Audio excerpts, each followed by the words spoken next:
Olá, queridos! Tudo bem com vocês?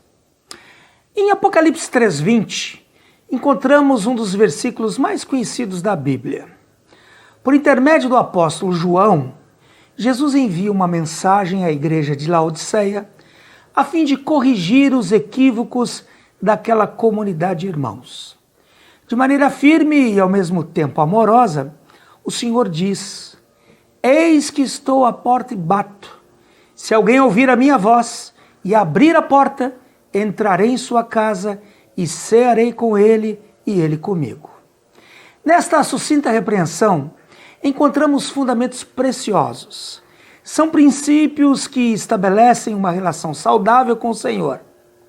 Esta proposta de Jesus é a base da nossa meditação de hoje. Então, vejamos que princípios são esses. Em primeiro lugar, temos que considerar que tudo começa com o interesse de Deus por nós. Ele diz que está à porta e bate.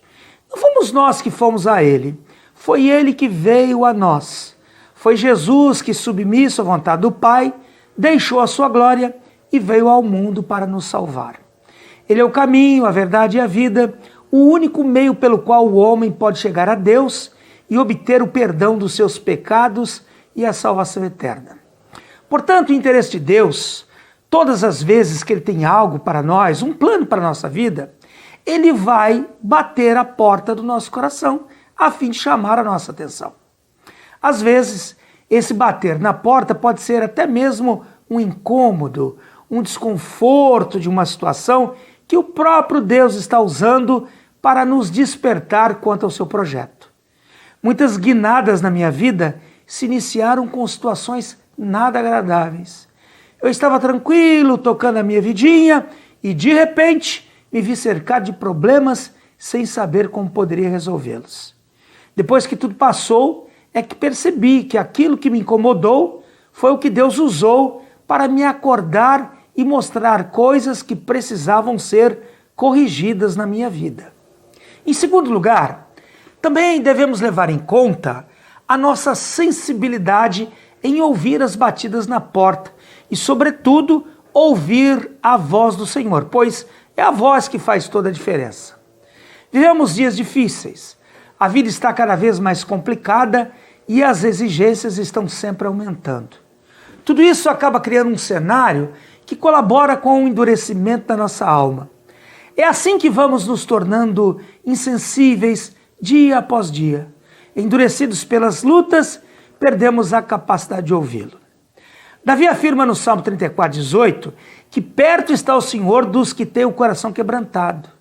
Nesta frase do salmista está o segredo para não perdermos a sensibilidade e continuarmos sendo guiados pelo Espírito Santo em todo o tempo. Como é bom estar aos pés do Senhor, como é bom derramar lágrimas na sua presença, lavar a alma com orações sinceras, ser verdadeiro diante dele. São muitos os que se tornaram insensíveis e permanecem gelados no seu relacionamento com Deus. Precisamos de um coração quebrantado, amolecido, que se rende diante do Pai Celestial. Assim, seremos sensíveis aos apelos do Espírito Santo e permaneceremos no centro da sua vontade. Em terceiro lugar, consideremos o acesso que devemos dar ao Senhor. De modo extremamente educado, Jesus bate a porta e chama, esperando que alguém abra a porta do coração. O inimigo das nossas almas é ladrão e entra por qualquer brecha que o ser humano tenha. Entretanto, o Senhor Jesus só entra pela porta e mesmo assim, se for convidado. Ele não é um invasor, um arrombador, um intruso, alguém que bota a porta abaixo e entra na marra. Deus criou acesso para o homem chegar até ele por intermédio de Jesus. Porém, não desconsideremos o outro lado. O homem tem que permitir o acesso de Deus ao seu espírito. Deus fez a sua parte, ele é acessível. Mas do que adianta ter um Deus acessível se nós não formos acessíveis? Quantos estão dentro das igrejas com o coração trancado, com a alma impermeável, encapados, sem permitir que as águas do Espírito penetrem no seu íntimo? O acesso que o homem dá é o vergar da sua vontade diante da vontade de Deus. Jesus é o nosso modelo e foi desse modo que ele se manteve em total sintonia com o Pai.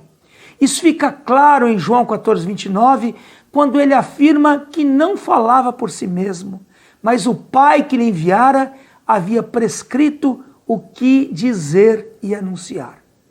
Quando isso acontece, a vida abundante de Deus se manifestará em nós. Para finalizar, vemos o resultado desse processo que se inicia no interesse de Deus por nós, que avança quando ouvimos a sua voz e se concretiza na abertura que damos ao Senhor para entrar e conduzir a nossa vida.